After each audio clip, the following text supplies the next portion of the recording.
Hey friends, welcome back to Homemade Homestead. My name is Rachel if you're new around here, and today we're going to start this meal prep off with breakfast. So I'm using my Better Homes and Garden cookbook, the 2010 edition, and we're going to use the buttermilk pancake recipe.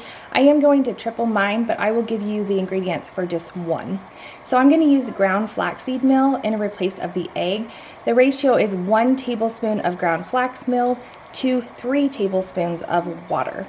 I'm going to give this a really good stir and set it aside. It'll congeal. So if you're ever out of an egg, you could totally substitute it for this. To make it a little bit healthier, I'm going to use some whole wheat flour. For a normal recipe, it's 1 3/4 cup. I'm also going to use some brown sugar. It calls for 2 tablespoons of brown sugar, and also baking powder. It calls for 2 teaspoons. Again, I am tripling this, but I'm just going to give you the recipe for a single batch, so you can double, triple it. This is baking soda. I bought it in a huge 25-pound bag. It calls for just a half a teaspoon of that. I also need some salt, which is a 1/4 teaspoon, and my 1 lightly beaten egg, which I'm using the flax egg. Is a great substitute. And if you don't eat eggs, or if you are allergic to eggs, try this. So I'm also going to make some homemade buttermilk. I've never measured this. I just do a squirt of lemon juice, and I'm using some unsweetened original almond milk. It doesn't curdle like cow's milk does, but I find it still works just fine. And then also some oil. So 1.5 cups of buttermilk and 3 tablespoons of oil. I just use olive oil. I let my milk sit for a little while, and then I stir it in. I don't want to overbeat it because it can make your pancakes kind of tough. So I just try to get all the ingredients kind of incorporated.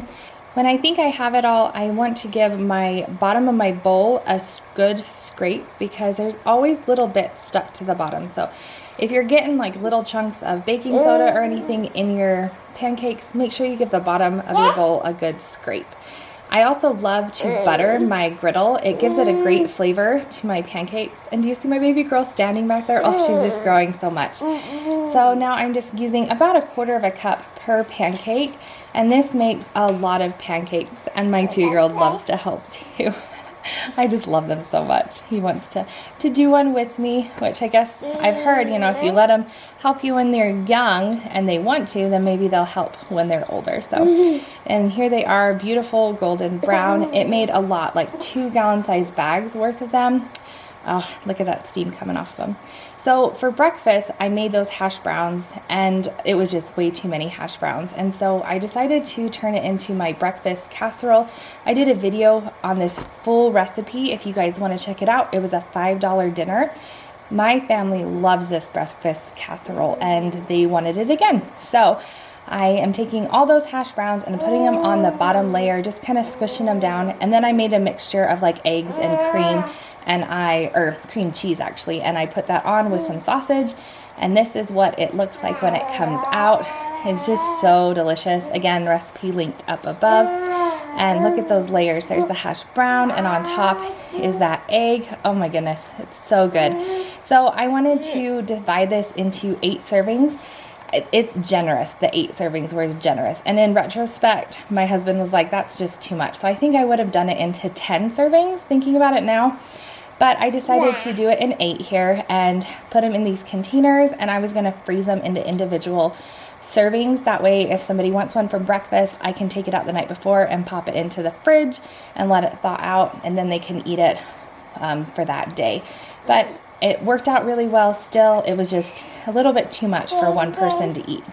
So next we're moving on to some lunch. Here I have some pinto beans, some rice, and some salsa that I already had cooked up in the fridge, and I'm going to turn it into some burritos. I ended up adding 4 cans of the small cans of green chilies because we love that flavor. Do you guys like green chilies too? Oh my goodness, it's so good. It adds like just a level to the burritos. I don't know what it is, but it's just so good.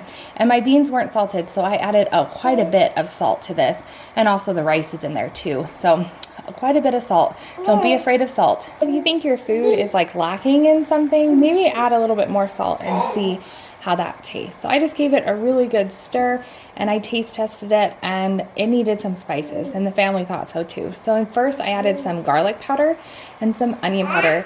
We make both of these homemade. We just take our onions, our garlic, and we grind them up. We dehydrate them, and then we grind them up even further to make the powder.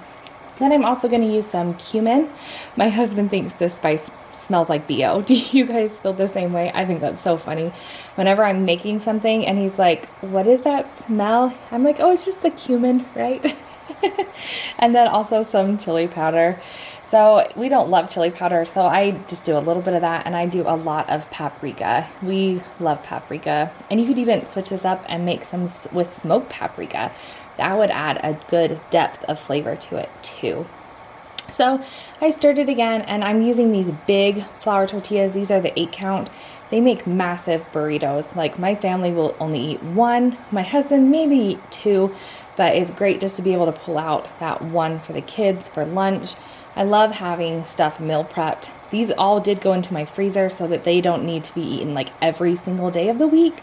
But it's just great to be able to pull them out for a quick lunch. Same with those breakfasts. We're not going to eat pancakes and breakfast bake every single day through the week.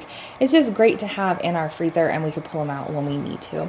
So I just filled them up, and I didn't add cheese into my mixture, so I'm just adding it on top, giving them a roll, and putting them into those bags. I didn't use gallon-size freezer bags because these will be eaten quickly, so I just put them back into their normal bags, and they'll last for probably a couple weeks at the most. And I made 16 burritos, so I was very pleased with the amount that it made. Next, I'm going to make some salads for me. I made these a month ago, I think, and I loved having them in the fridge. I'm going to make 4 of these. I'm using iceberg because that's just what I had, a cucumber because, again, that's what I had in the fridge, and some celery. I don't love celery, but I'm trying to eat better, and also carrots.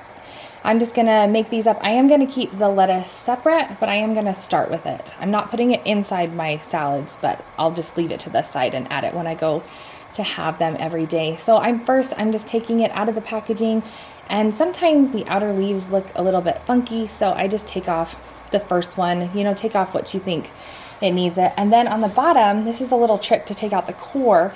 I just smash it a couple times. My mom taught me this trick. And then you go to the core and you kind of give it a twist. She worked in the food service industry for a time, and she made salads there, and she taught me this little trick. You give it a spin and out pops the core. I love it, and I use it every time. So thanks, Mom, if you're watching.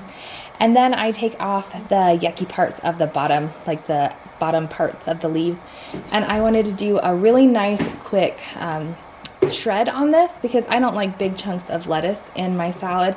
So I'm just doing it nice and thin and getting it nice and chopped up. And again, I'm just leaving this out of my salad. I'm going to use an OXO salad spinner. We got this for our wedding, and I love it. I would highly recommend this. It's about $30. It's a great gift to give somebody, and I really enjoy using it. So I just pop it all in there, give it a rinse, and it's ready to go. Spin it out. It's awesome. And look at how dirty my celery is. Oh my goodness, I couldn't believe it. So it's really important to wash the veggies. I couldn't believe how dirty it was. So I'm going to chop up my celery pretty fine because I really don't care for it, but it does add a good crunch.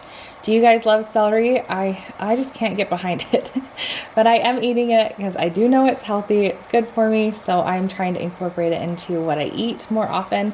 My kids love it, especially with some peanut butter on it. So I'm chopping it really finely and putting it, is it fine or finely? I don't know. Well, you guys can correct me down in the comments. I just am going to divide it into 4 containers because I figured that would be enough. There's leftovers throughout the week too, and I didn't want to make too many and have some go bad in my fridge. So I'm only going to do 4 salads for me for the week. I divided it amongst the 4, and then I'm doing my cucumber. I like to chop off both ends and give it a good peel. I'm not a big fan of the peel. I feel like it tastes kind of bitter and it's hard to eat through. Do you guys like the peel on your cucumbers? Yeah. And then I cut it down into 4 long strips, and then I'm going to cut it in the opposite direction into little chunks as well. Just a nice bite size. And then I thought it was going to be fun to do this with the carrots. It actually took me a little bit of time, but I decided to shave the carrots. I cut off the yucky ends of the carrot first, and then I peeled them, and then I just took my peeler and I ran up and down it and kind of shaved it. It did add a different texture to my salad, so that was kind of nice, but it did take me a couple minutes to do. And then I decided to add some cheese. I love cheese. Do you guys love cheese? I feel like I'm addicted to cheese, especially the Costco cheese. I love the sharp cheddar cheese. So I decided I'm just going to add some cubes to my salad because I can and because I like it so much. So I took off just a chunk and then I'm going to cut it into strips and then I'll cut it into cubes. And I'll just divide these amongst my 4 salads as well. And I think it tastes really good in there. I'm gonna whip up a quick dressing of mayo and mustard, some sriracha because I love spice, and it just goes well in everything, right? And then some apple cider vinegar. It gives it a good tang, which I think is really important in a salad dressing. I rather have a good tang to it than overly sweet, but I do add a little bit of stevia to it. And then I decided at the last minute I wanted an onion in my salad because I really enjoy chopped onion and stuff. I love the flavor of onion. So I do a quick chop on that as well. And now we're moving into dinner prep. I love to have meat cooked ahead of time. This is 27 fat, 73 lean, a little bit fattier than I like, but I got it on for a great sale. It was like $8.85 for 5 pounds. It was kind of insane. So I decided to test the capacity of my pot because I have 10 pounds of ground beef and I was trying to squeeze it in there, but it actually did all fit. So I was glad about that. But I just love having the ground beef cooked up ahead of time. So here it is, all nice and cooked. It is quite fatty, so I am going to drain this. I just have a metal bowl with my strainer and I am dumping it out so that metal bowl will catch all that grease. You don't want to pour it down your sink or anything like that, but look at all that grease. So I'm glad that's off of there. Once I have that drained, I put the meat back in my pot and just let it cool down because before I want to bag it up, I need to let it cool. So here I have some sandwich baggies. I love this size of baggie for this because it fits 2 cups, which equals about 2 pounds, or sorry, about 1 pound of ground beef. And it's the perfect amount for dinner. So I squeeze out as much air as I can, and in those sandwich baggies, after I get them sealed, I put them in a gallon-sized freezer bag because that protects it. Next, I'm gonna go on to my whole chicken. I love to have this already cooked up, and I'm gonna utilize my Instant Pot. So I plug that in. I love that it tells me that it's plugged in. Do you ever like plug in or forget to plug in your crock pot? Oh, I'm adding 1 cup of water to that. And then you go back to your crock pot like hours later and it's not on. I have done that a time or two. So I do love that about the Instant Pot. I put the lid on, did sealing, not venting, and 75 minutes. Once it was done, I let it do a slow release and my pin had already dropped and it really cooks it. Like it shreds it basically, and I love it though. It makes it nice and tender. I just like to pick it off and have it there ready to go. Well, thank you guys so much for joining me in this meal prep. I hope you guys were inspired to maybe meal prep as well. Let me know down below, do you guys like to meal prep too? It makes my week just go by so much smoother and I feel like I eat better and so does the family.